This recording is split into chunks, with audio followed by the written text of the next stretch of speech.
Hey everyone, welcome. Thanks for joining us. This is the Shamanwood podcast, Out of the Gloom.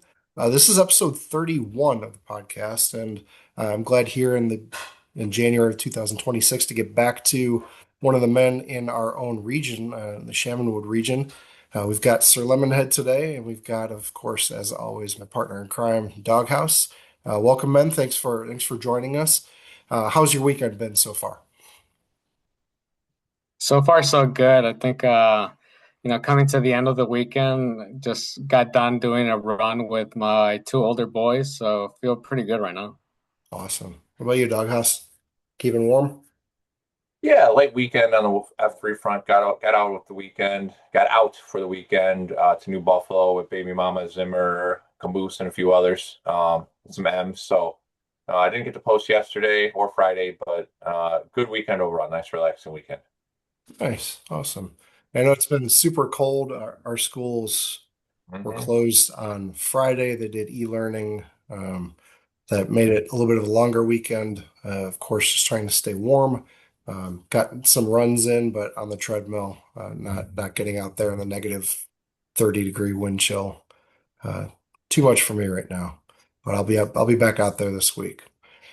Just to remind everyone what we're doing here, this is a podcast about F3 and the impact it has on the men in the gloom. Uh, to that end, F3 stands for Fitness, Fellowship, and Faith. We always like to get started with a quick introduction uh, that includes the core principles, mission, and credo. And for that, I'll give it back to Doghouse. Yeah, thank you as always. So at F3, we have five core principles. One, we're open to all men. Two, we're free of charge. Three, we're held outside, rain, shine, heat, or cold. We learned that this week. Four, we're peer led in a rotating fashion. And five, we always end in a circle of trust. All right. We have a mission statement made up of a task and a purpose, and that is to plant, grow, and serve small workout groups of men for the invigoration of male community leadership. And we have a credo to leave no man behind, but leave no man where you find him. Excellent. Thank you very much, Doghouse. I wanted to open it up quickly for a recap of this last week, which, as you mentioned, was a very cold one. We certainly had a late entry into winter. It took a while after that Thanksgiving week storm to really get cold around here, but it certainly has been cold this last week. So I'm curious where you guys were this last week that stood out to you. Was there certain posts or certain activity in F3 that rose to the top? Let's start with you, Doghouse. Yeah, I'm starting to sound like a broken record. Another light week. I want to blame it on the weather, but I can't. I fart sacked on Friday, so that's on me. But the one I did get to that stood out to me this week was Wednesday night. Gondola did his VQ. So a rare evening VQ. A lot of times, especially during the winter, a lot of times we'll get our VQs in the morning, or if we do get them in the evening, it's usually in the summer with the bigger crowd. But I think we had 11 guys for his VQ. Was at the Wood. We used the basketball courts there, which is a little different. We don't typically use those at the Wood. If we do, it's usually Three Rivers. But yeah, we he had a great queue. We split up into two teams. Basically, you stood at the free throw line, and you had one and two options. There was you could shoot a three-pointer, or there was a target about this big hanging down from the rim that you could throw a football at. So whichever of the two you chose, the winning team picked the exercise for the losing team, and then they ran a lap around the track, excuse me, around the tennis courts, and then at the end, basically whichever team had more points won. So it was a cool design, kept everybody warm, and congrats to Gondola on his VQ. Yeah, that almost slipped through the cracks. He was so coy about it on I know, Slack, right? but And I'm uh, I'm glad he got over the hump and really excited about young guys like that stepping up and getting that first cue out of the way. What about you, Sir Lemonhead? Yeah, I think the one that stood out the most to me was we moved the extra early boot camp from the Wood over to the campus. So PFG led both the workouts that day. So I double tapped and did an extra credit run that day. So the thing that stood out the most, kind of like to piggy off of what Doghouse said, using the AO in different ways. So PFG leveraged the football side of the house over here instead of basketball. So we're able to kick some field goals and really hurt my ankle there. I think just from a running standpoint, kind of still sore even today. But overall, it was nice to understand that we are able to use the AO in different areas. Like, we'll get to it at one point right now, but I'm fairly new to F3, so learning the ropes, so learning from the masters here on how to like utilize the best of the situations. PFG just knocked it out of the park. I think, very cold, windy day. We're able to, stay warm using the entire AO and making sure that we were all keeping track of each other there. So it was real nice to be out there. So a couple questions. If you did the extra early boot camp at 4:15 and then the regular boot camp at 5:15, when did you do the EC run? Yeah, I got there a little bit early. It was like I think right at four, or I think 3:40. So I Oof. got there at 3:40. Did my 5K just to stay warm, and yeah, it was windy, but overall it was like nice to be out there. I like to be in the middle of nowhere, just trying to clear my mind, and that really helps overall just settle me down a little bit, kind of ground me into the workout. And my other question, tell me about this workout because I was really tempted to go. I would have loved to kick some field goals, but I wasn't sure if that was a trap. Were they actually kicking field goals? Yeah, I think I was just like you. I read your post before, and I was like, I was also like on the fence. Should I go or not go? Uh, But yeah, it's exactly what I was expecting. We kicked some field goals. We started at about 10 yards, and every time we kicked the field goal, we split up into two teams. Every time a team kicked, we'll push it back another 5 yards, all the way to 30 yards. So every time we kicked the field goal, we will split up. So if you made the field goal, you would do a set of exercises.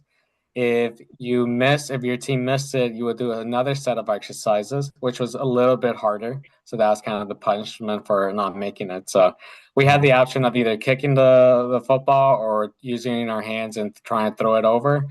I think the majority of us try to kick it at least once just to experience it, then realize with the dark you can't really see it. So it's probably a little bit safer just to throw it. But overall, I think it was a lot of fun. so I know PFG is a former soccer player, and I think he maybe even coached at some point. But was anyone kicking field goals at a decent distance? Yeah, no, we were really surprised. I think Gondola was out there. He just like knocked it out of the park, like even the Oh 30 wow. yarder. Huh.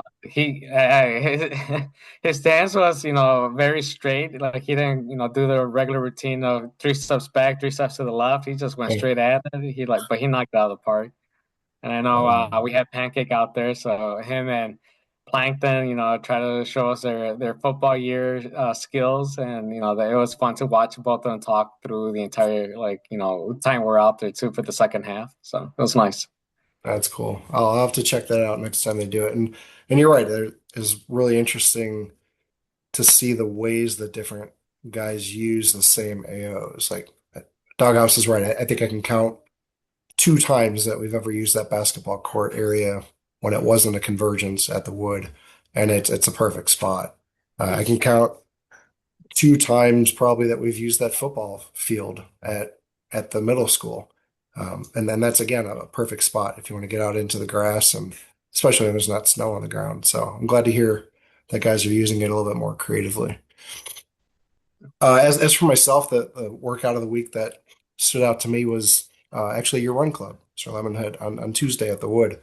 I really enjoyed that. I know we pushed each other with an out and back, and I wasn't necessarily feeling it. I did an EC run before that, and wasn't feeling the ability to get as much mileage in as I wanted to. But it was good to get outside and run with the men, and really appreciated the lead on that. So thanks for stepping up to lead Run Club. I know it's something you'll be getting more into as we move forward, so I encourage you to keep doing it. Now let's jump into the second F, the PAX Spotlight Q&A portion. Let Doghouse start with a couple of the questions that we have prepared for Sir Lemonhead, and I'd love to hear you expand on your story as you have the opportunity to. Awesome. Thank you, Puddles. Yeah, so right off the top, Sir Lemonhead, when and how did you find F3? Yeah, so I think F3 found me. A funny story, I took my 15-year-old boy who does cross country to his practice. Mhm. Normally, I'm not the one to take some, but I think I drew the short string that in the morning and ended up taking him instead of my wife. And I was at the Wood. We got there extra early just because I think he wanted to be there like before the team got there.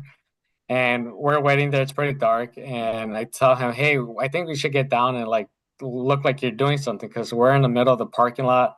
There's some other guys over there. I don't know what they may think that we're doing over here." And I don't want to scare them, so I just wanted to say, "Hey, get down, start at least stretching."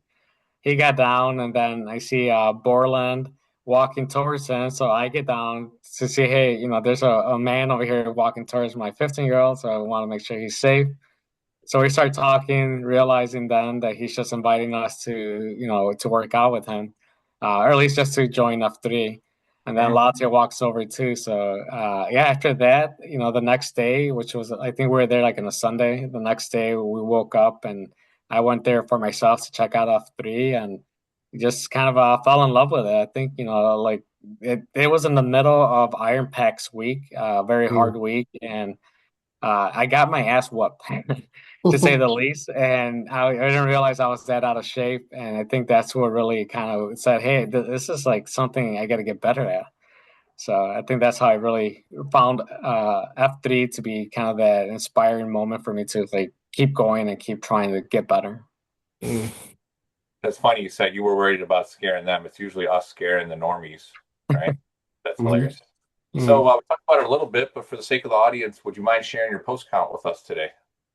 Yeah, so I think as of today, I'm at 99. Tomorrow, I should be 100. So it's at least a milestone for me. Awesome. Congrats on that. Thanks. Yep. So take us back to that first workout you just mentioned. Obviously, that's where you get your name. How did you get your name in particular? Yeah, so I'm a deputy Grand Knight for the Knights of Columbus over at St. Mary Immaculate Church. It's one of the larger parishes in the Diocese of Joliet. I've only been there for about a year and maybe 5 months. Since the very beginning, I think they, saw that I wanted to help the community, help bring in more people. So they put me in a position where I could, expand on that. So I'm now the membership director as well. So my job there is really to help recruit new members to join the Catholic ministry. This morning, actually, we had a ministry fair at the parish gym. Mhm. So every ministry at the church was there to help spread the word of what they do and how they do it. So we spent a good amount of the day to just spread awareness to the rest of the parishioners there and talk about what the Knights of Columbus does. But kind of getting back to how I got my name. So as a knight, we have the title of Sir Knight. I'm a fourth degree member, and I work at Ferrari Candy Company. So we make a lot of different brands. Like one of them being Lemonhead. And I think that's where they just put the two together. They put Sir and Lemonhead, and I think Plankton. I think, or I forget who it was, but they chose that name and just kind of stuck around. Awesome. I love that. So you coming up on 100 here, I think in just 3 or 4 months is pretty quick. Definitely diving in head first. So tell us what your typical posting cadence looks like, please. I try to post to every at least once a day. I work out about 6, if not 7 days a week. Not something that I'm used to doing. So when I joined F3, that's really when I started working out. Prior to that, I didn't really work out for the last 20 years after I got out of the army. But yeah, I usually post at the Wood, which is the closest AO over here, Shamanwood. I know there's other AOs closer to me for the Plainfield side, but I haven't really explored there too much yet. That's something that I'll try to do this year. So it's either the Wood, if not the campus. And on Fridays, I always try to join you guys at Three Rivers, and usually Motown if I'm able to drive out there, depending on weather, because I try to always double tap whenever I can. Awesome. So you've seen all the AOs. You said the wood is the closest one. Do you have a favorite AO or a favorite type of workout that you tend to lean towards during the week? Yeah, definitely the wood is my favorite. I think that's where I started. So I'm very loyal, I want to say, to that AO. Feel very comfortable. Feels like a second home to me. I could, be there. I could take my family there, and I think it just feels like very natural to be there. The other AOs I'm less familiar with, but the more time I spend there, the more comfortable I'm getting. But usually I like to post there because of the different variety of workouts that we have. We have everything there, basically boot camps, run club, ruck club. So yeah, I think I get everything out of the wood. Yeah. And you mentioned family as well. I was hoping you could talk a little bit about the aspect of bringing your boys out with you. You mentioned that the day you met F3, you were with one of your sons, but it's kind of come full circle already that you've been bringing your boys out, even to some of the off the books run clubs over the summer. So tell me a little bit about how you brought your sons in and what those conversations were like, how you got them to join you at 5:15 in the morning when most teenagers are not interested in that. Yeah, so I think I started after my first workout at F3. I got home, I was very excited. I told my entire family about it. I told my oldest son, who is a 20-year-old, I said, "Hey, you gotta come out here with me. Like, check it out once, and let me know what you think. I want to get your perspective of it." So the very next day, I brought him out. I said, "Hey, like, let's go out there." He checked it out. He got his name. I think he also found it very interesting. I told him this is gonna be something that this is the type of people. This is the type of group that you gotta be with, not only for your own like personal growth, but overall, I think you're gonna get so much out of it. Working out and just being out here, meeting with different perspectives, different mindsets of how they operate, what they do. You stick around with positive people, you're gonna be a positive person yourself. So that's the number one driver why I chose to bring my kids out there because really what I wanted to do is to be a role model to them. I have a lot of kids. I have 6 kids at home. So it's a large family. We come from a large family. I'm always trying to explore different ways that I can show how to be a leader, whether I'm volunteering at work or, leading at home or leading through workouts. I want to tell them that, you don't have to be scared. It's okay to fail. It's okay to like do something and, suck at it at the beginning, but it's how we get back up on that horse and how we get back up from our falls that we really demonstrate our leadership skills that we all have within us. So it's like you just gotta try. You gotta be out of your comfort zone. You gotta make sure that you're making, trying to be something better every day. And I think the biggest thing that I get out of it is that 1%. We always, tell each other we're out here to be 1% better, and that's the one thing that I want my kids to understand too. That it's gonna take time. Growth it always takes time, and the more you do it, the more consistently you do it, you're gonna grow over the long period of time. So, life is a journey. It's not a sprint. We got to make sure that we're preparing ourselves for that. As we get older. Mhm.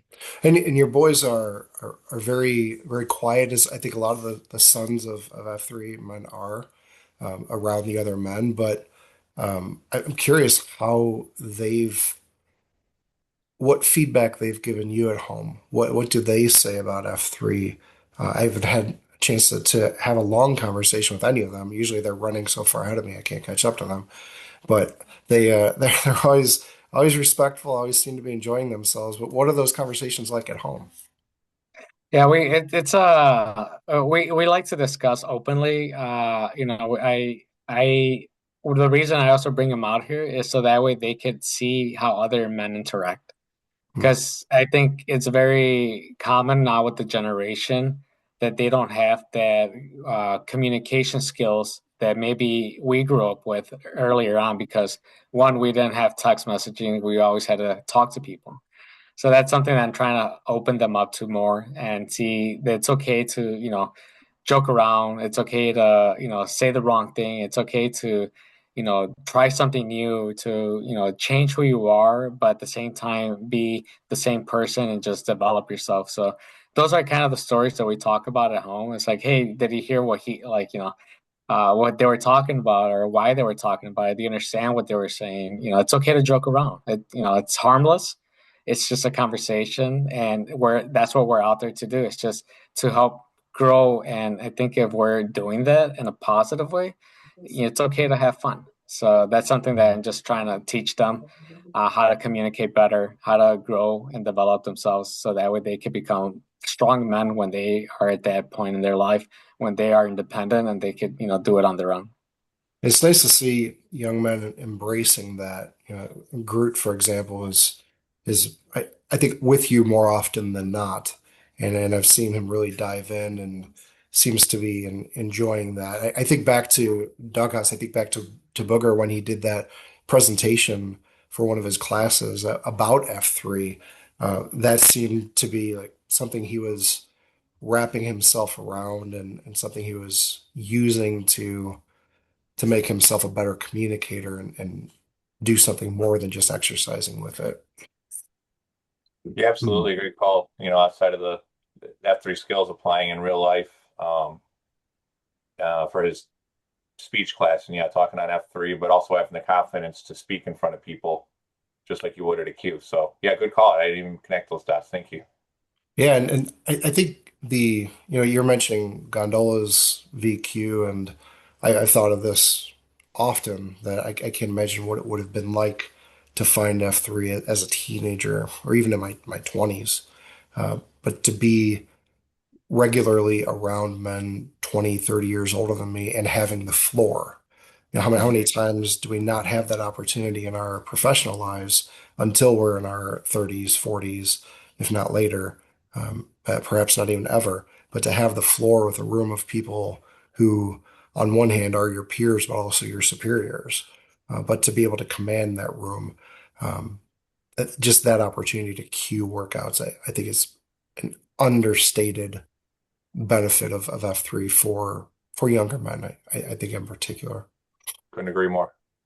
Yeah, perfect Yeah. example of that is Holyfield. This past yesterday, he took the lead as well. So a young man, 14-year-old, and is doing exactly what we're trying to be out here as men, trying to teach the younger generations how to be men. So I think that's a perfect example of, what I'm also trying to teach my boys is to step up and, take the lead. Sometimes we're called at different times in our lives to, take that moment and appreciate that opportunity. And this is a great example of where they're able to do it. I know I've tried to encourage them to, do the same, to take the cue, for exercises. We have Groot, who, my oldest, he's taken that at least once. Now that he's back at school at NIU, I know he doesn't have as much time, but I'm gonna encourage him to keep coming back out and take the next step to lead. Yeah, and I mentioned like the younger men, and you just mentioned a couple who have stepped up and gotten their VQ under their belts in their teenage years. And I think about 10 years from now, those guys are going to have 10 years of experience in F3. And they really are the future of our region more than we are, even more than the next FMGs we bring in are. It's those guys Mhm. who will have been here for 10 years, when we've been in it for, 13 years or 12 years, whatever it is. That's exciting to me to see those teenagers taking this, making it a priority, getting out there, and they're obviously excited about it.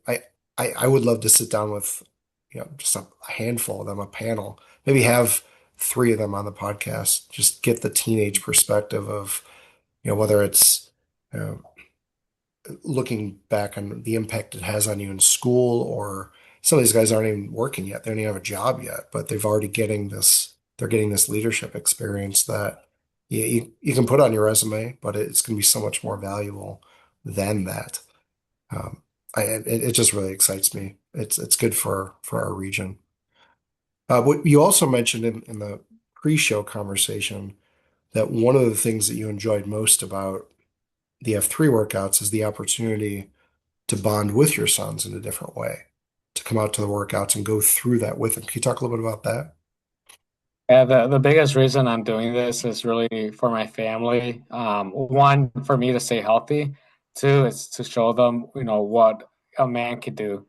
The biggest thing over the last couple of years, especially during the pandemic, it was a very big eye opener for a lot of us. Is what's going on in our communities? Are we in a downhill kind of position in the U.S.? A country that I fought for.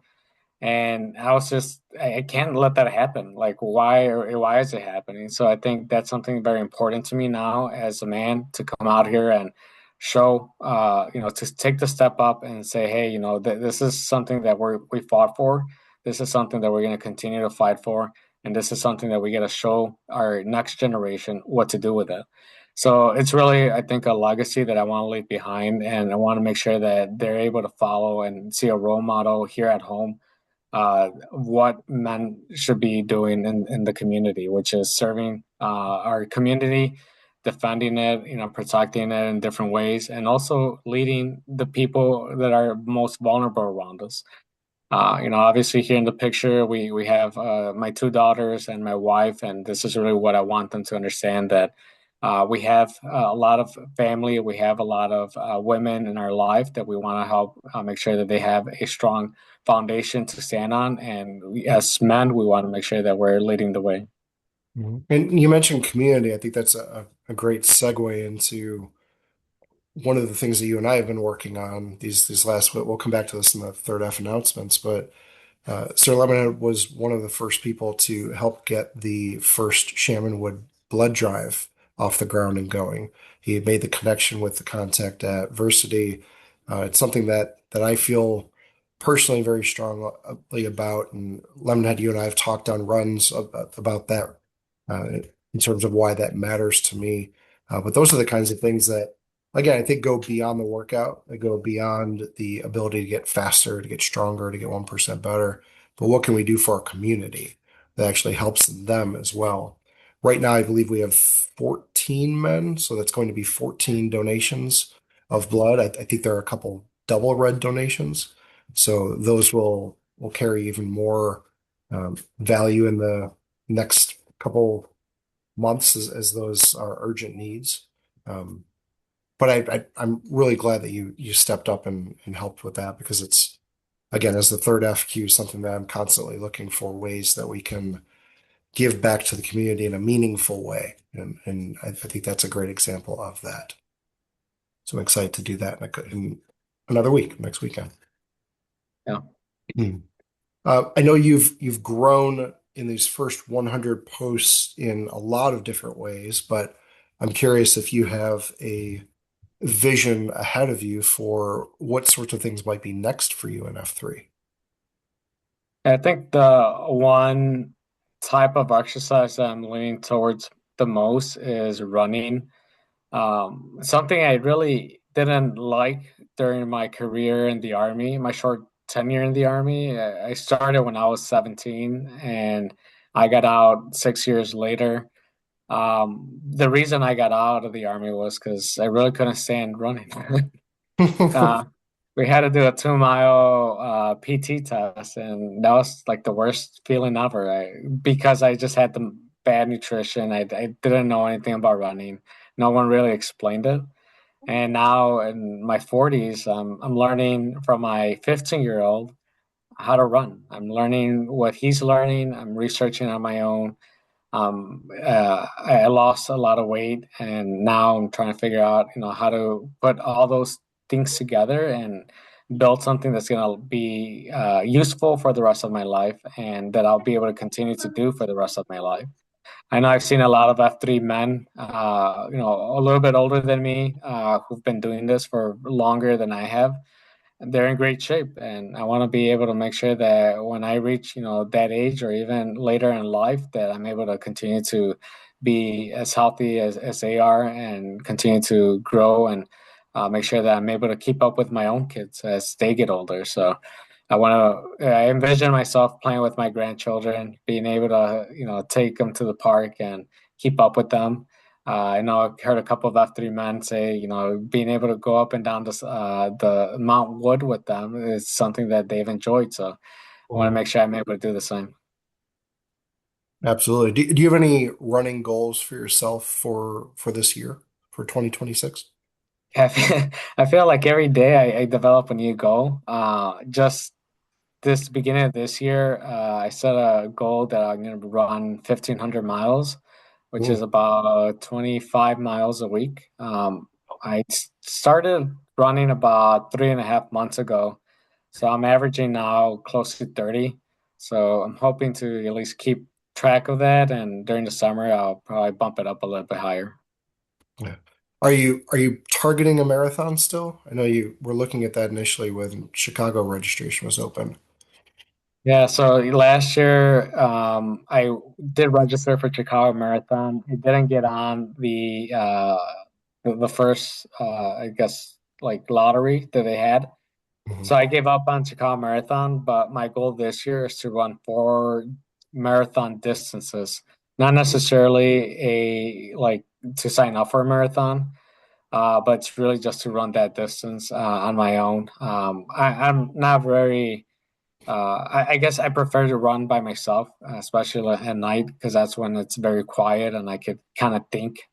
Mhm. Definitely get lost, and not being able to see 10 feet in front of me is very helpful because then I don't see the distance. I just see I got to keep moving forward. I always think of making sure that I make it to the end, and that's really my goal. It's just to be able to get to the end where I want to be.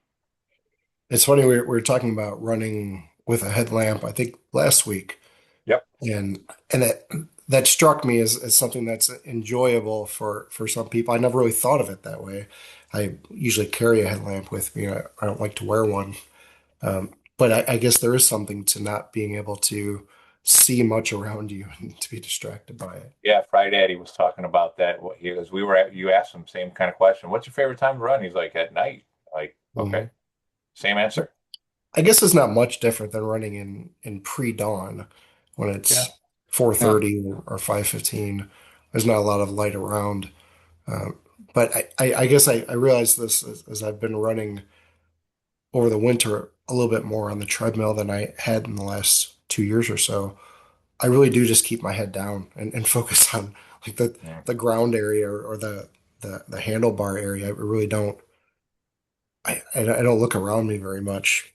But yeah, you can get lost in a run. And it's really interesting that so much time goes by, and I think it's kind of like sleeping, at least for me. Like I go out to run and I'm never not thinking.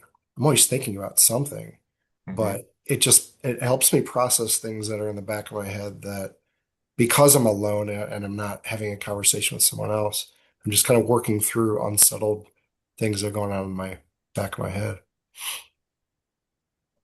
All right. Very peaceful to be out there on your own. I think, like you said, you clear a lot of things that you're gonna think about, especially before you get to your work or with family. I definitely myself come back a lot calmer after I run. Mhm. I'm able to be more patient with my own family and even with my coworkers. I'm able to just uh, tune out the noise and just focus on what people have to say as opposed to just trying to respond. One, mainly because I'm a little more tired at that point and just want to make sure that I'm able to be respectful, but at the same time, being able to have that energy to just really listen is something that running has been very positive in my life now for the last couple of months that I've been doing that. It's funny, I get this feedback uh, when I haven't gone for a run. Like I'll hear from my wife, like you're more irritable, or you really need to go for a run because you're not yourself. And I got that sense like this weekend. Obviously, it was really, really cold. I didn't run on Friday, but I had banked up enough miles that I could take a day off. And then Saturday, I didn't run also, and I was feeling like midday, like, man, I don't feel like myself. So I went down to the basement. I got on the treadmill. I had an awful run. It was just terrible. Like there are some runs where it just doesn't matter. Nothing's going well. But it was one of those late in the day runs. Like I had already eaten a big lunch and just felt terrible. I had a headache. But I got through it and I felt better afterwards. I felt like, if nothing else, at least I accomplished that during the day.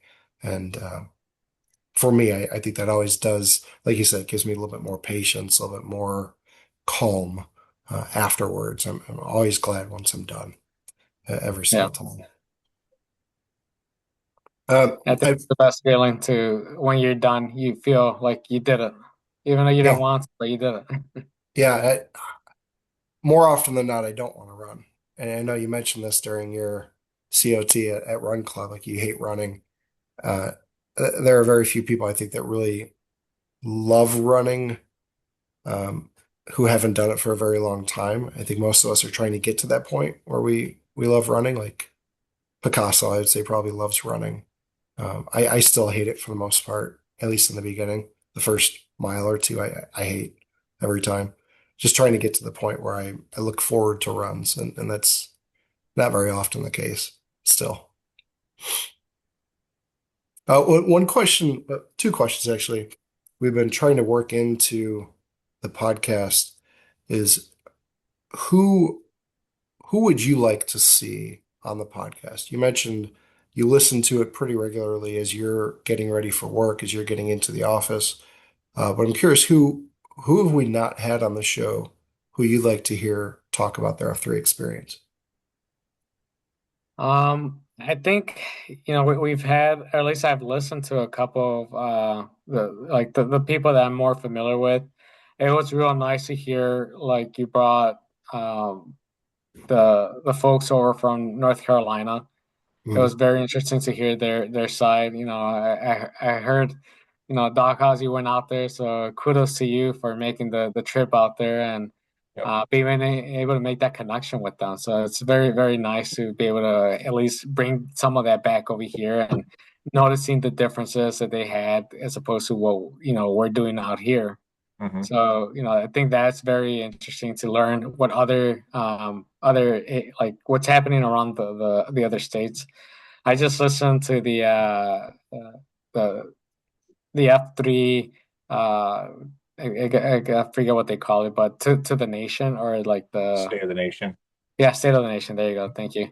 That was also interesting to like see where we are, like F3 is in the US and then outside the US. That's something that I think maybe we could explore a little bit more. Definitely as we have some travelers in our region. I know we have a lot of people that for business they had to travel. So I know Yeah. we've seen them go out to other AOs. So it's nice to maybe talk to them and connect with them as well. Yeah, I know. Um, Yeah, go ahead. no, sorry, go ahead. I interrupted you. Oh, sorry. No, the other one, I know, I think like we're closer to the Plainfield region. I Hmm. know, like we want to try to bring like some of those folks out, maybe to talk to them.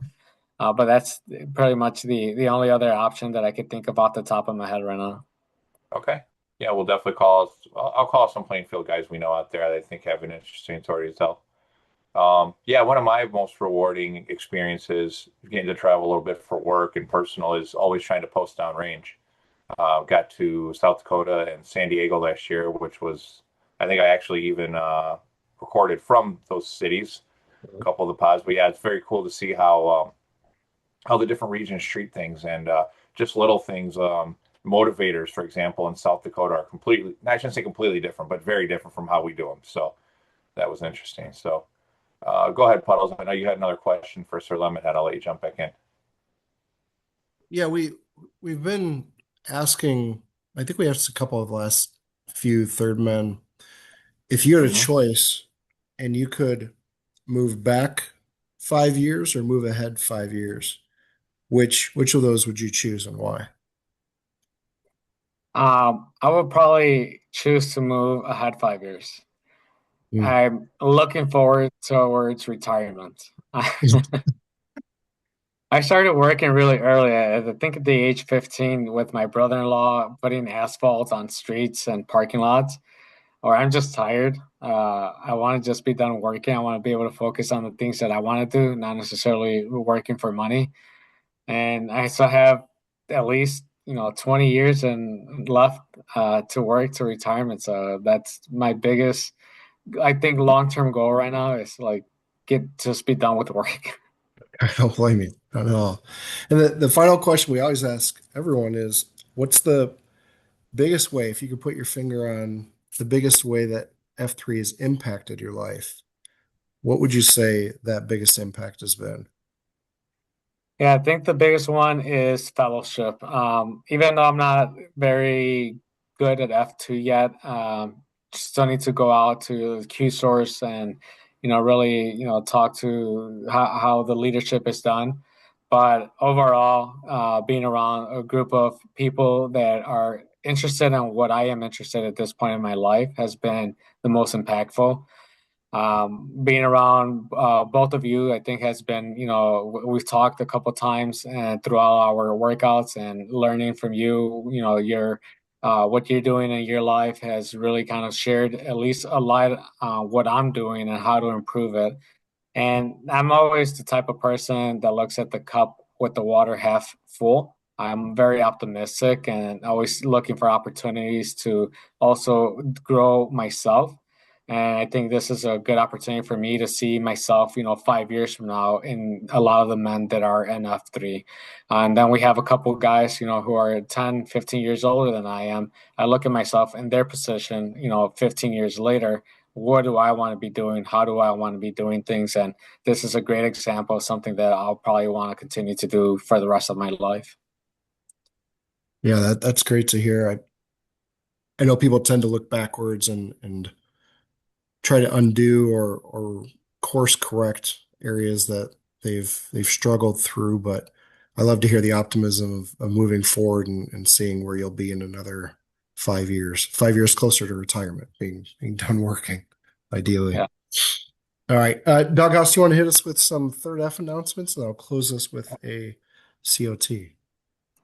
Yeah, and yeah, you guys touched on the first one here in the beginning, but let's restate it. And I did share it with our brothers over at Southside. One of the packs out there, and his name's escaping me now. He posted that the American Red Cross said there's a shortage of blood, major shortage of blood. He posted that in the equivalent of their mumble chatter. So, long story short, to get around to it here, we have the blood drive on January 31st at the Shorewood Troy Library.